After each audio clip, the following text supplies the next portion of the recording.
अस्सलाम वालेकुम। उम्मीद करती हूँ आप सब खैरियत से होंगे। अच्छा, जैसा कि मैंने कुछ दिन पहले अनाउंस किया था कि मैं अगेन से वीडियोस अपलोड करूँगी। सो मेरा आज का जो फ़र्स्ट टॉपिक है, जो मुझे कहा भी गया था, रिक्वेस्ट की गई थी कि सबसे पहले आप इसके ऊपर लेक्चर दें। फेडरल बोर्ड में चाहे एसएससी की क्लास हो, चाहे एचएसएससी 1 की क्लासेस हों या हायर लेवल हो, वहाँ पे यूनिवर्सिटीज़ वगैरह में भी ये क्वेश्चन आता है, change the voice of the following sentence. उसमें या तो एक्टिव सेंटेंस दिया होता है, उसको पैसिव में चेंज करना होता है, या पैसिव टेंस दिया होता है, उसको आपने एक्टिव में चेंज करना होता है। आज की जो वीडियो है हमारी वो मैं इसको रखूँगी सिर्फ कंटिन्यू टेंसेस के हद तक। सबसे पहले मैं आपको ये बताऊँ कि जब भी आपको ऐसा क्वेश्चन पेपर में आता है कि आपने वॉइस को चेंज करना है, तो सबसे पहली और मेन चीज़ होती है रिकॉग्निशन। आपने ये रिकॉग्नाइज़ करना होता है कि जो सेंटेंस हमें दिया जा रहा है वो सेंटेंस कंटिन्यूस का है, परफेक्ट का है, सिंपल का है या पास्ट का है। सो आज मैं जिस पे बात कर रही हूँ वो कंटिन्यूस टेंसेस हैं। हमारे पास 3 तरह के कंटिन्यूस टेंसेस हो सकते हैं। या हमारे पास जो है वो पास्ट का टेंस हो सकता है, यानी कि माज़ी का, यानी कि जो जिसमें था, थी उर्दू में आप कह सकते हैं यूज़ होता है। या फिर हमारे पास प्रेज़ेंट का टेंस होगा, या फिर हमारे पास फ्यूचर का टेंस होगा। सबसे पहली चीज़ जो आपने इसमें देखनी होती है कि ये कंटिन्यूस टेंस है या नहीं है, ये कैसे पता चलेगा? अगर उस सेंटेंस के अंदर आफ्टर हेल्पिंग वर्ब, ठीक है, हेल्पिंग वर्ब के बाद अगर कोई भी हेल्पिंग वर्ब जो यूज़ हुआ है वो मैं लेटर ऑन उसके ऊपर बात करूँगी। अगर हेल्पिंग वर्ब के बाद फर्स्ट फॉर्म ऑफ वर्ब के साथ, ठीक है, फर्स्ट फॉर्म ऑफ वर्ब के साथ आईएनजी ऐड हुआ है, लाइक प्लेइंग, ईटिंग, राइटिंग, तो इन तमाम सिचुएशन के अंदर आपको फ़ौरन आइडिया हो जाना चाहिए कि ये मेरे पास कंटिन्यूस टेंस है। देन फर्दर आपने इसके अंदर ये चीज़ देखनी है। फर्स्ट तो आपने ये रिकॉग्नाइज़ कर लिया कि ये कंटिन्यूस टेंस है, तो देन आपने ये रिकॉग्नाइज़ करना है कि ये पास्ट का है, प्रेजेंट का है या फ्यूचर का है, और क्योंकि उसके हिसाब से फिर हमने हेल्पिंग वर्ब लगाना होता है। अगर पास्ट का टेंस होगा तो उसमें हेल्पिंग वर्ब यूज़ हुआ होगा वाज या वर, देन आगे फर्स्ट फॉर्म आईएनजी। अगर आपके पास प्रेजेंट का टेंस है, सेंटेंस अगर दिया हुआ है, तो उसमें यूज़ होना चाहिए इज़, एम और आर, ठीक है, यानी कि या इज़ यूज़ हुआ होगा, एम यूज़ हुआ होगा या आर यूज़ हुआ होगा। अगर फ्यूचर का टेंस है तो उसके अंदर विल बी या शेल बी का इस्तेमाल होगा, यानी विल बी शेल बी के साथ आईएनजी फॉर्म यूज़ हुई होगी फर्स्ट फॉर्म ऑफ वर्ब के साथ। तो ये वो स्टेज है जहाँ पे जिसको कहते हैं रिकॉग्निशन। आपने रिकॉग्नाइज कर लिया, कंफर्म कर लिया, पहले आपने फॉर्म ऑफ वर्ब को चेक किया, वो आईएनजी उसके साथ ऐड था, फर्स्ट फॉर्म थी, देन आईएनजी ऐड था, तो आपको आइडिया हो गया ये कंटिन्यूस टेंस है। देन आपने ये चीज़ वेरीफाई करनी है कि इसके साथ helping verb was were use हुआ है, इज एम आर यूज़ हुआ है, विल बी या शेल बी में से कौन सा हेल्पिंग वर्ब यूज़ हुआ है। उससे आपने इस बात का अंदाज़ा लगाना है कि ये पास्ट का सेंटेंस है, प्रेजेंट का है या फ्यूचर का है। ओके, यहाँ पे इस वर्कशीट के ऊपर नज़र डालें तो यहाँ पे आपको मैंने ऐसी एग्जांपल्स लिखी हैं जो कि कंटिन्यूस टेंसेस हैं। जैसे कि यहाँ पे आप देख सकते हैं फर्स्ट फॉर्म ऑफ वर्ब के साथ आईएनजी है एंड देन इज़ यूज़ है, तो ये किसका टेंस होगा? ये प्रेजेंट का होगा, ठीक है, ये प्रेजेंट का सेंटेंस हमारे पास है। यहाँ पे अगेन इज़ यूज़ हुआ है, साथ में आईएनजी यूज़ हुआ है, सेम ये भी हमारे पास प्रेजेंट का टेंस है। उसके बाद अली वाज, अब यहाँ पे वाज आ गया है और साथ में आपके पास वही फर्स्ट फॉर्म एंड आईएनजी है, तो कंटिन्यूस का, लेकिन साथ में हेल्पिंग वर्ब वाज यूज़ हुआ है, सो हम कह सकते हैं कि ये पास्ट का टेंस है।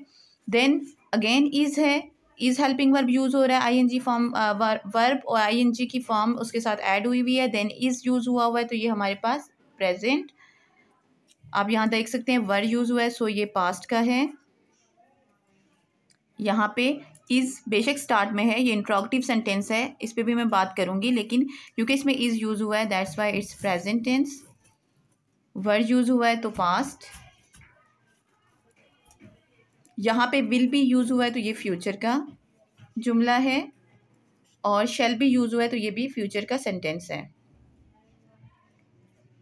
ओके, अब हम आज चलेंगे कि इनको हम पैसिव वॉइस में कैसे चेंज करते हैं। यानी कि अगर आपके पास आपको ये क्लियर हो गया कि जो आपको टेंस दिया हुआ है या जो जुमला आपको दिया हुआ है, सेंटेंस आपको दिया हुआ है, वो आपके पास कंटिन्यूस है, तो फिर आपने उसको पैसिव वॉइस में कैसे चेंज करना है।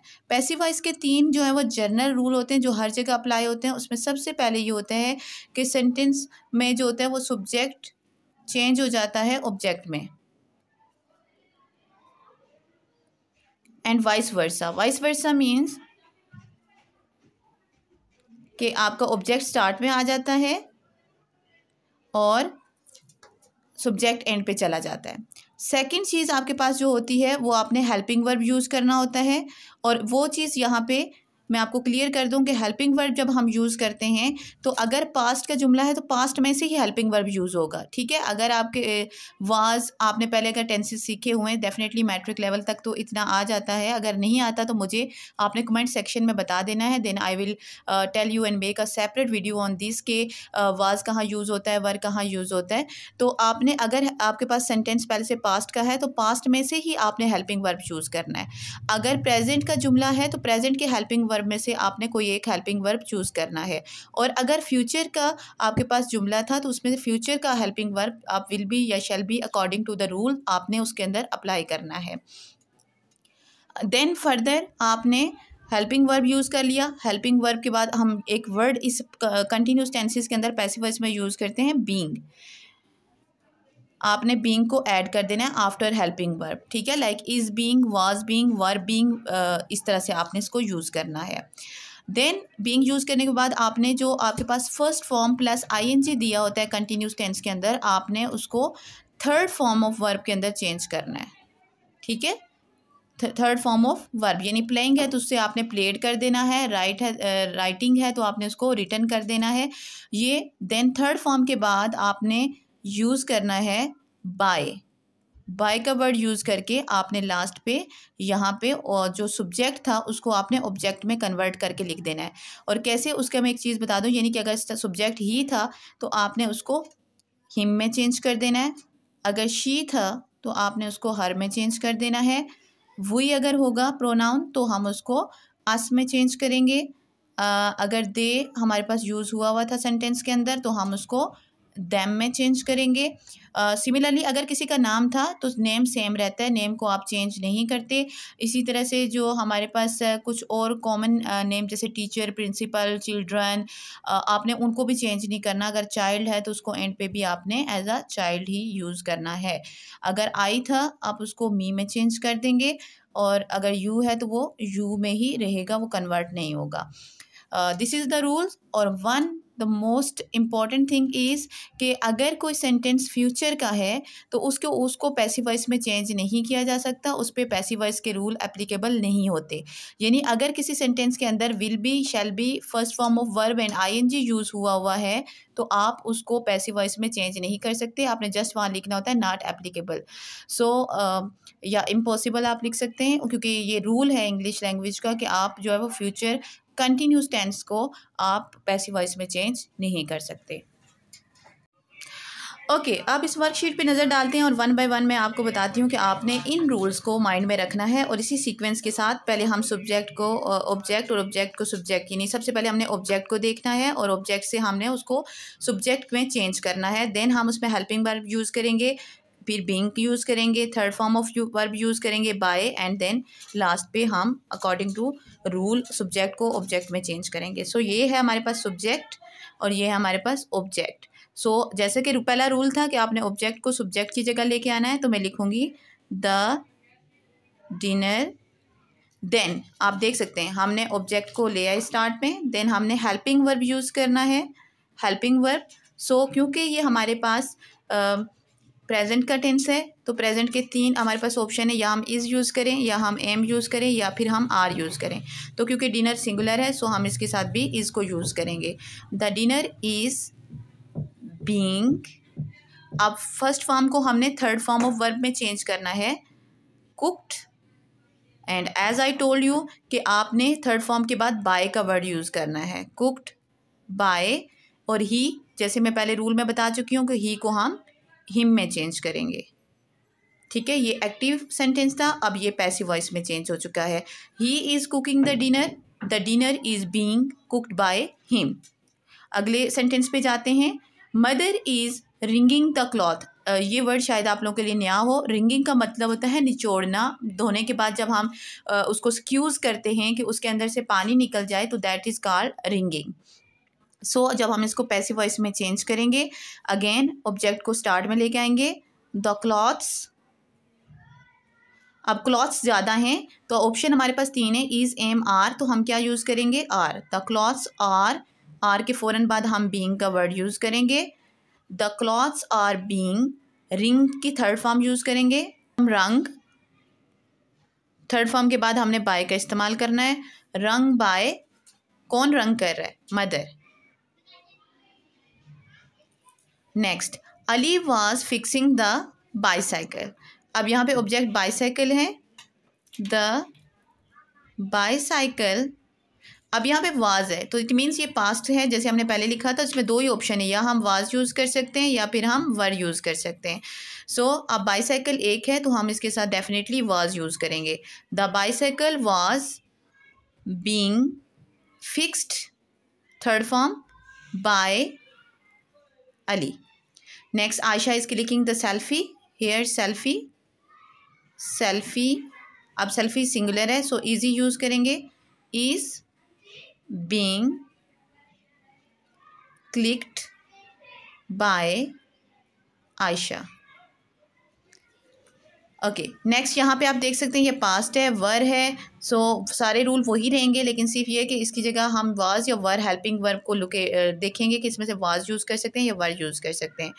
We were planting flowers in the garden. अब इन द गार्डन फ्रेगमेंट है, मतलब एक्स्ट्रा इन्फॉर्मेशन है, इसको आप स्टार्ट में या end of the sentence use करते हैं। इट्स बेटर कि हम end of the sentence use करेंगे।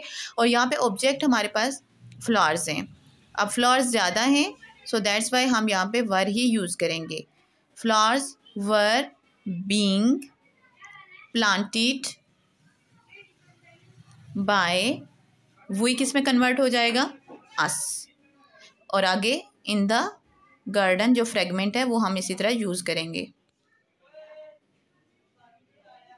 Okay, is he doing the home. अच्छा, समथिंग इज न्यू हेयर। यहाँ पे आप देख सकते हैं हेल्पिंग वर्ब बिल्कुल start of the sentence use हुआ है। जब भी helping verb start of the sentence use होता है, ये एक सवालिया जुमला होता है जिसको हम इंट्रोगेटिव सेंटेंस कहते हैं।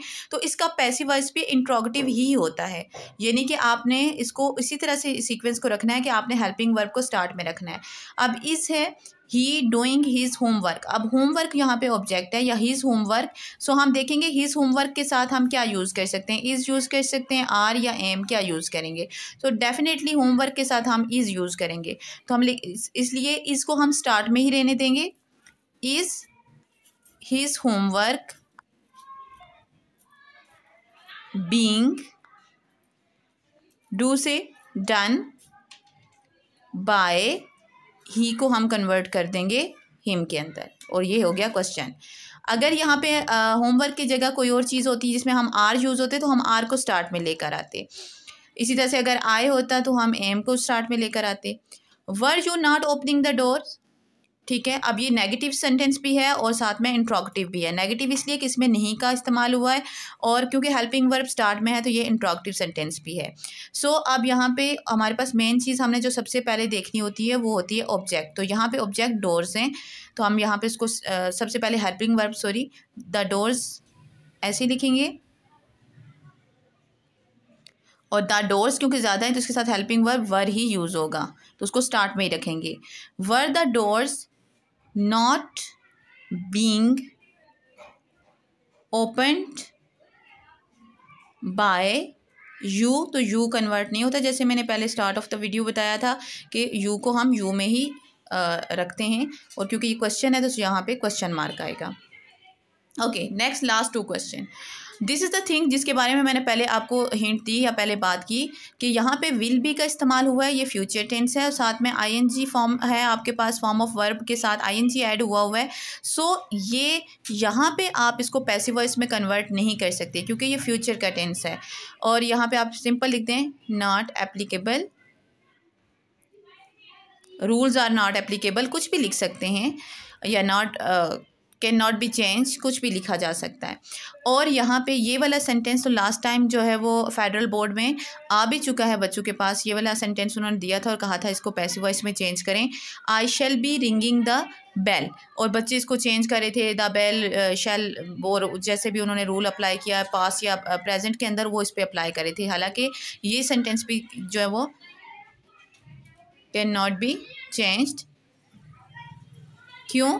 बिकॉज यहाँ पे शेल भी यूज़ हुआ है, साथ में first form of verb ING, क्योंकि ये फ्यूचर कंटिन्यूस टेंस है। और जैसे कि हमने पहले बात की थी कि फ्यूचर कंटिन्यूस टेंस जो है वो कन्वर्ट नहीं होता। अब ये आज मेरी एक फर्स्ट वीडियो थी, पार्ट 1 था। पार्ट 2 के अंदर मैं परफेक्ट टेंसेस के ऊपर बात करूँगी, एंड देन मैंने first present indefinite and then future past indefinite के ऊपर बात करनी है।